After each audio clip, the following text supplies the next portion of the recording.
नमस्कार दोस्तों, सागर एक लहर में आपका बहुत बहुत स्वागत है।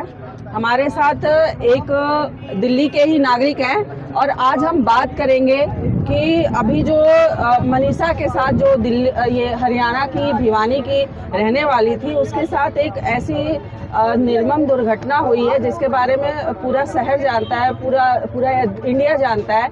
उसी से रिलेटेड एक बात करेंगे कि लोगों का क्या कहना है, आखिर ऐसी घटनाएं क्यों बढ़ती जा रही हैं। नमस्कार जी, क्या नाम है सर आपका? मैम, मेरा नाम नीतीश कुमार है। अच्छा, धन्यवाद आपने मेरे को बोलने का मौका दिया।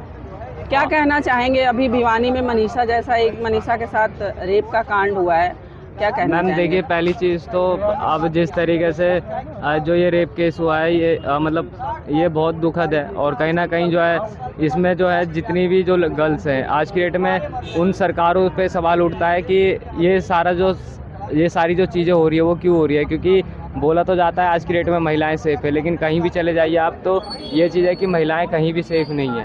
और अगर और भी चीज़ों की बात करें, चाहे ये रेप केस आज शायद एक के घर में हुआ है, आने वाले टाइम में हो सकता है किसी और के भी घर में हो, तो कहीं ना कहीं जो है महिलाओं को भी उन सब चीज़ों के लिए सशक्त रहना चाहिए कि आने वाले टाइम में ऐसा केस ना हो। क्या लगता है, कहीं ना कहीं सरकार की कमी है या हमारे देश में जो युवा है वो औरतों के लिए गलत सोच रखते हैं? कहीं ना कहीं कोई तो कमी है, क्योंकि आजकल जो ड्रेसिंग सेंस हो गई है लड़कियों की, उस पर भी टारगेट किया जाता है कि अगर लड़कियां ऐसा ड्रेस ना पहने तो ऐसी घटनाएं नहीं होंगी। क्या ये सच है? देखो, सबसे बड़ी चीज़ एक, अगर मान लो ठीक है, आप जैसा कोई बंदा प्रॉपरली अगर यहाँ पर रह रहा है तो उसके लिए डज नॉट मैटर कि आप ड्रेसिंग सेंस कैसा पहनते हो। अगर मान लीजिए कोई बाहर कोई गांव से आ रहा है जिसने कोई मतलब ऐसी चीज़ें, ऐसी दिल्ली में ऐसे जिस तरीके का माहौल है वो सब चीज़ें ना देखी हो, तो ऑब्वियसली बात है कि कहीं ना कहीं 1% जो है ड्रेसिंग का भी चीज़ें पड़ती है। और दूसरी चीज़ अगर देखी जाए, आपने बोला सरकार की गलती है, तो सरकार की भी इसमें गलती है। और एक चीज़ और मैं कहना चाहूँगा कि जिस तरीके से हर बार एक चीज़ देखी जाती है कि महिलाओं को, चाहे इससे पहले भी जितनी महिलाओं के साथ में मतलब लड़कियों के साथ में रेप केस हुआ है, तो उसमें एक ही चीज़ देखी गई है कि ज़्यादातर जो रहते हैं वो युवा लड़के ही रहते हैं। तो युवा लड़कों की आपने सोच की बात करी है, तो कहीं ना कहीं मेरे को लगता भी है कि सोच उनकी जो है ये नेगेटिव है। क्योंकि अगर आप जैसे गांव देहात में जाएंगे, आज दिल्ली में इतने केस नहीं आते, चाहे हरियाणा के ले लो, हरियाणा में भी इतने केस नहीं आएंगे, आते होंगे, लेकिन सबसे बड़ी चीज़ का केस हरियाणा से ही आया, हरियाणा से ही आया। और इस पे आप टारगेट नहीं कर सकते कि कोई ड्रेसिंग सेंस इसमें अलाउ करता है। बिल्कुल, देखिए ड्रेसिंग सेंस मैटर नहीं करता, लेकिन एक सोच मैटर करती है ना मैम। अगर आप कहीं भी रहते हैं तो एक सोच मैटर करती है कि अगर छोटा सा भी है, अगर आप उसको एक अच्छी सोच देंगे, चाहे पेरेंट्स ले लो चाहे कोई भी ले लो, अगर आप उसे अच्छी सोच देंगे तो इंसान आगे सही जगह पर डायरेक्शन में जाएगा। वो माता अपने हर एक लड़की को बहन की नज़र से देखेगा। लेकिन अगर वो गांव देहात का लड़का अगर आता है कहीं भी, तो मेरे को नहीं लगता है कि वो इन सब चीज़ों को फॉलो करेगा कि उनकी रिस्पेक्ट किस तरीके से करनी है। उनको भी एक बहन के नज़र से देखनी है। तो कहीं ना कहीं एक सोच का भी जो इसमें क्या लगता है, इसमें पेरेंट्स अगर बचपन से बच्चों को ये सीख दें कि हर एक लड़की जो हमारे आस पड़ोस में है, हमारे भारत में, हमारे इंडिया में है, उसको हम रेस्पेक्टफुली नज़र से देखें, हम भी उसको उसी नज़र से देखें जैसे हम एक्सपेक्ट करते हैं हमारी बहन को दूसरे लोग उस नज़र से देखें। बिल्कुल, इसमें ये सच बात है। देखिए, आप चाहे, मैं आपको एक बात बताता हूँ।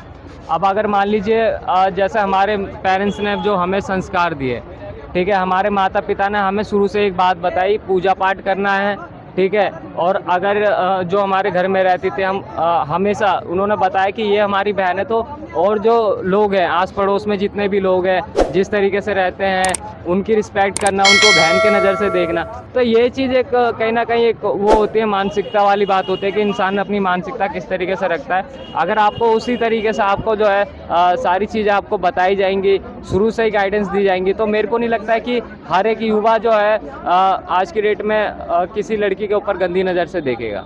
क्या इसे एक साइकोलॉजिकल व्यू में ले सकते हैं? हाँ बिल्कुल। अगर मान लो मैम देखिए, एक चीज़ मैं आपको बताता हूँ। अगर आपके अंदर, आप मान लो एक चीज़ सोच रहे हो पर्टिकुलरली, तो आपके माइंड में वही थॉट्स आते रहेंगे, ठीक है।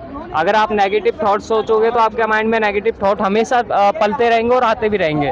और पॉजिटिव सोचोगे तो आपके माइंड में जो है पॉजिटिव थॉट आएंगे। तो यही चीज़ है कि उसकी सोच के ऊपर डिपेंड करता है कि वो सोचता क्या रहता है। अगर नेगेटिव आप हमेशा पर्टिकुलरली एक चीज़ों को लेकर के सोचते रहोगे तो आपके माइंड में हमेशा वो नेगेटिव थॉट्स हमेशा रहेंगे। चलिए ठीक है। अभी मनीषा के साथ जो कहते हैं गैंग रेप हुआ है और रेप के साथ साथ काफी दरिंदगी दिखाई गई है बच्ची के साथ, क्या कहना चाहेंगे? देश में महिलाएं सुरक्षित हैं कहीं भी? बिल्कुल नहीं है। एक तो लोगों की सोच बहुत गलत है। देखो जब हमारी नीयत साफ है ना, आगे हमारे बगैर कपड़े के भी खड़ा होगा तो हमारी नीयत में खोट नहीं आना चाहिए। कपड़ों में कोई ऐसा खोट नहीं होता, हमारी सोच में, हमारी थिंक में खोट होता है। कि जैसा तो हम ये भी नहीं बोल सकते कि वो उसने ऐसे भद्दे कपड़े पहने हैं या कम कपड़े तो पहने हैं। उसने ये घटना गांव में हुई है। हाँ, उसने पूरे प्रॉपर कपड़े पहने थे। वो टीचर थी। हाँ। और 18 साल की लड़की थी वो।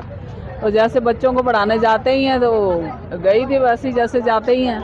उसके बाद फिर वो कुछ लड़के वड़के मिले, पता नहीं उन्होंने पहले से प्लानिंग करी होगी, उसके साथ रेप किया, फिर उसके बाद उसकी गर्दन काट दी, फिर उस पर तेजाब भी डाल दिया, उसके मुंह में तेजाब डाल दिया।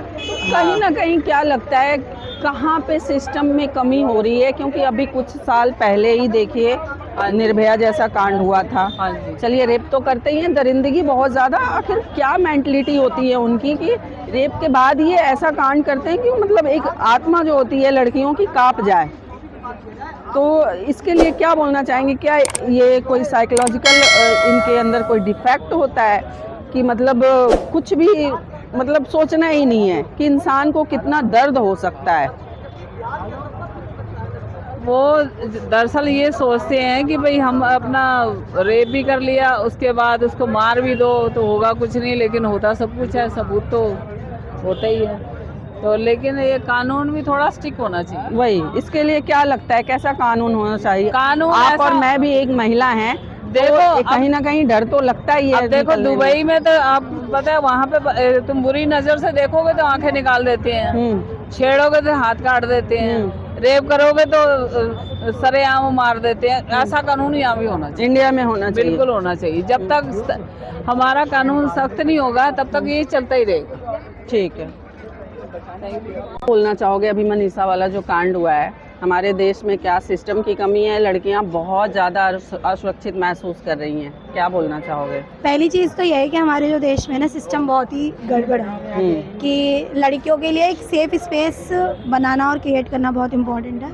ये जो केसेस अगर आप देखेंगे तो यूपी में भी जैसे हुआ था केस, तो उस पर कोई सुनवाई नहीं हुई कोई। मतलब अगर आप आर्टिकल 15 या 16 भी देख रहे हो, कुछ भी आपके जितने भी राइट्स है वो फंडामेंटल राइट्स आपके बच ही नहीं रहे। एज ए ह्यूमन बीइंग मैं देखती हूँ कि हम लोग सेफ नहीं है। लड़की तो चलो है ही कि हाँ लड़की है, उनके साथ तो शुरू से होता आ रहा है ना।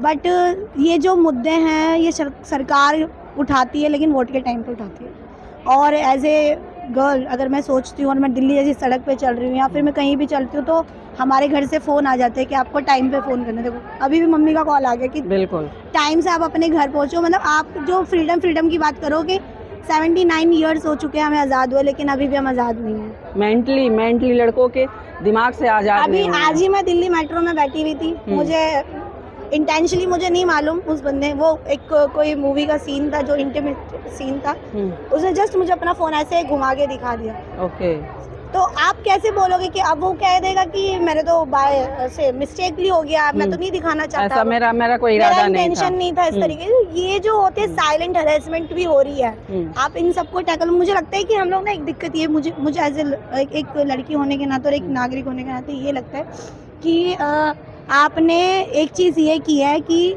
ठीक है आपने हमें राइट्स दिए, आप इक्वली लड़कों को भी उतनी ही एजुकेशन दो, चाहे वो सेक्सुअली हो चाहे वो आपकी एजुकेशन सिस्टम से रिलेटेड हो। आप बराबर दोनों जेंडर को लेके चलेंगे तो मे भी हो सकता है कि चीज़ें बदल जाएं।